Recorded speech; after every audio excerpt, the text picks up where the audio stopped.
Hey everyone, my name is Sport and welcome to this DCS Community A-4E tutorial. Today we will go over the cold and dark startup procedure, taxi techniques, and a normal single ship takeoff. While an overall simple aircraft, the A4 has some unique quirks to it, which have been authentically replicated by the dev team.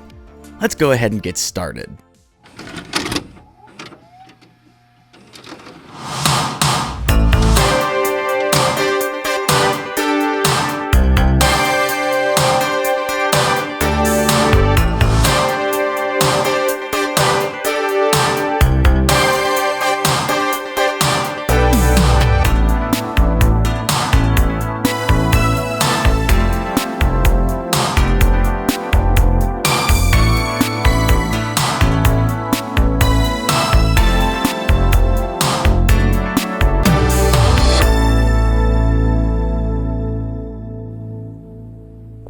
Welcome back. Before we get too settled into the cockpit, let's take some time to admire the exterior modeling of this free modded DCS. And we can do that by just doing a nice thorough walk around. Okay, so we've climbed up into the cockpit of the A4, and I think it's best if we do a little bit of cockpit familiarization. On the left side here, we have our left console panel, which includes our AFCS and radar control panels, our throttle panel, our landing gear indicators, and our flap switch and flap position indicators. In front of us we have our instrument panel, which includes our primary flight instruments, our caution panel ladder lights, our armament panel, radar display, and engine instruments. We have our control stick in the center, and on the right console we have our trim indicators, our navigation computers, our radios, and various internal and external lighting controls. Okay, now that we know our way around the cockpit a little bit, let's go ahead and get her started up. The devs have included a kneeboard manual that you can pull up using the right shift and K keys. This includes bombing tables, systems information, as well as a really good checklist. However, I'm going to overlay the checklist on the lower right portion of the screen so you can follow along a little bit easier. We'll go ahead and get started with the engine start checklist. This is a fairly simple procedure with only a few button pushes to bring this thing to life. The first thing I'm going to do is I'm going to go ahead and make sure that my canopy lever is in the aft and open position, and I'm going to go ahead and request the ground crew hook up our ground power. Chief, turn on the ground power. Copy. You'll know when the ground power is connected when the instrument panel comes to life and you see the custom GTC 85 APU that the devs have included connected to the aircraft. There it is. Once that's on, I'm going to make sure that my master light switch on the throttle is on, and I'm going to go ahead and select my anti-collision beacon down here on to make sure that anybody who's around is aware that I'm about to start up. All that's left is to depress the engine starter switch, which is right here behind the throttle. Okay, so now the APU is loading up, feeding air into the turbine. At 5% RPM, I'm going to right-click the throttle into the ignition position. You can hear the igniters clicking away in the background. At 15% RPM, I'm going to introduce fuel to the mix and right-click the throttle again into the idle position. At this point, you should see light off and the fuel flow should start to rise. I'm also checking to make sure that my exhaust gas temperatures don't exceed 455 degrees and that my oil pressure is at least 35 psi by the time the engine reaches its ground idle of 55% RPM. The starter switch should automatically disengage between 48 and 50% RPM, and when the engine stabilizes at ground idle, all of my warning lights should extinguish.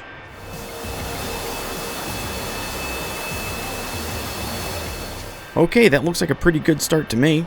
At this point, I'm going to go ahead and tell the ground crew to disconnect the APU.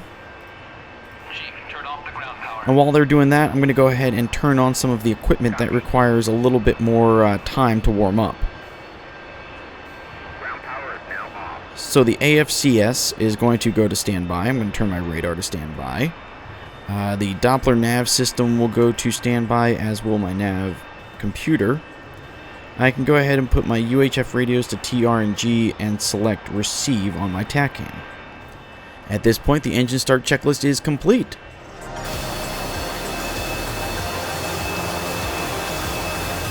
Moving right on into the pre-taxi checklist. First thing we're going to do is confirm that the ground power is off. I can see that the cart has been disconnected and the ground crew has wheeled it away. And then I'm going to close my canopy lever. If you want, you can leave it open for taxiing so long as the combined forward speed of the aircraft and the wind speeds is less than 60 knots. But in this case, I'm going to go ahead and close it so you can hear me just a little bit better. I'm going to confirm that my UHF radio is in TR and G right here. My TACAN is in receive. My AFCS is in standby. And I'm going to go ahead and set my altimeter now. According to the briefing panel, it was 2969. So let's go ahead and set that.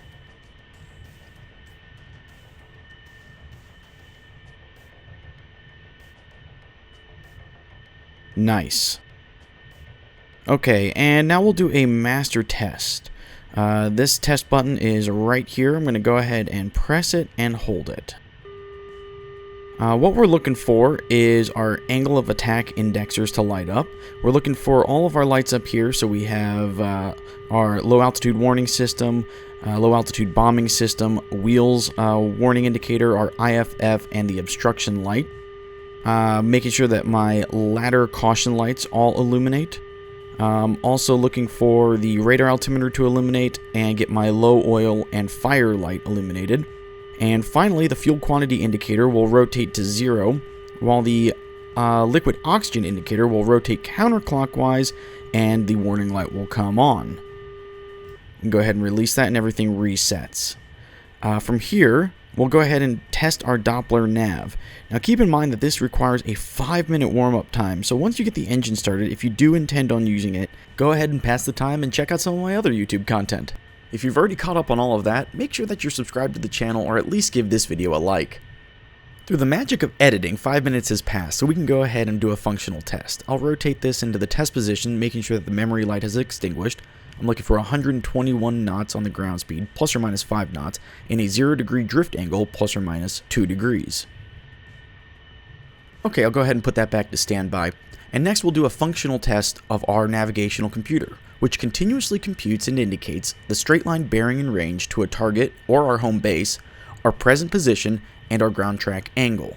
I do that by rotating this knob to the test position and selecting nav computer on our BDHI. What we're looking for in this functional test is a wind speed of 223 knots, plus or minus 1.5, and a wind direction of 91 knots, plus or minus 1.5, as well as a deflection of both BDHI needles. Okay, since that checks, I'm going to go ahead and rotate the knob back to the standby position. I'm going to verify our magnetic variation of 2 degrees here in Guam. And then I'm also going to verify our present position in our D1 and D2 waypoints. I can do that by pulling up the knee board here, going to page 2, and our ramp waypoint is north 13.35, that checks, east 144.55, that checks, D1, which is right here, is 15.11 north by 145.06 east, and D2 of 16.00 north and 146.03 east. Okay, that all checks, and I will show you in a later video how to put these into your computer. Back to standby, remove that, and we can continue on with the checklist. Our oxygen switch will come on, radar confirmed to standby, the wheels are indicating down and locked, the flaps are indicating up, and a final sweep of the instruments lets me know that I am ready to taxi. Taxi light on, and checklist complete, we're ready to go. And here's where the fun begins. The A-4E does not have nose wheel steering. Instead, it uses a cast-steering nose wheel where you're required to use differential braking to maintain directional control. So as we pull out of the chocks, I'm going to need about 70 to 75% power to brake away, quickly reducing it so I don't get moving too quickly. However, I don't want to stop. You need to be able to use your inertia to get the nose moving around the turn. So here I'm dragging my left brake and using power to continue the momentum around the turn. It's a fine balance where you don't want too much power to where you're going too quickly or too much brake to where you come to a full stop. It's fair to say that taxiing the A4 can be difficult for beginners. Think of it like riding a shopping cart through an open parking lot, where gently pressing your shoe against the rear wheels controls the direction you want to go.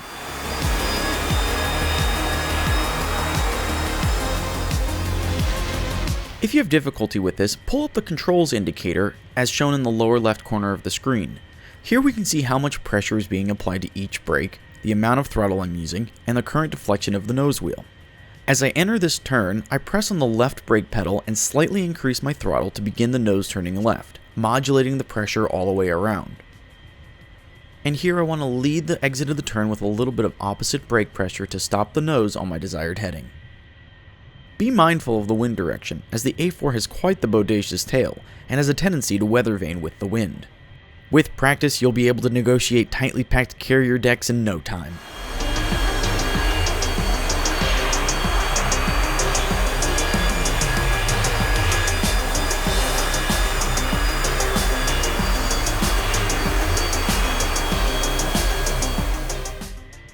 Okay, so approaching the end of the runway here, I'm going to go ahead and pull up to the hold short line and stop for a moment so I can do some pre-takeoff checks.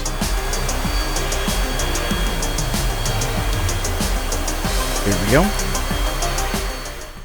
And here we go with the pre-takeoff checklist. I'm going to go ahead and make sure that my radar altimeter is on, my master arm is safe, guns are safed, my station selector switches are down and off, my bomb fusing is safe, the weapon function selector is in the off position. I'm going to turn on the nav Doppler radar to land and put my nav computer into D1. Oxygen switch is confirmed on. The AFCS is in standby. My stability augmentation system is on. Radar's confirmed standby. Spoilers are off. APC is off. Going to go ahead and turn on my countermeasures panel here, as well as my ECM panel while I'm up here, and put that into standby. Finally, I'm going to set my trim at 8 degrees nose up and my flaps to half. Okay, centered, and half. Looks like we're ready to go flying.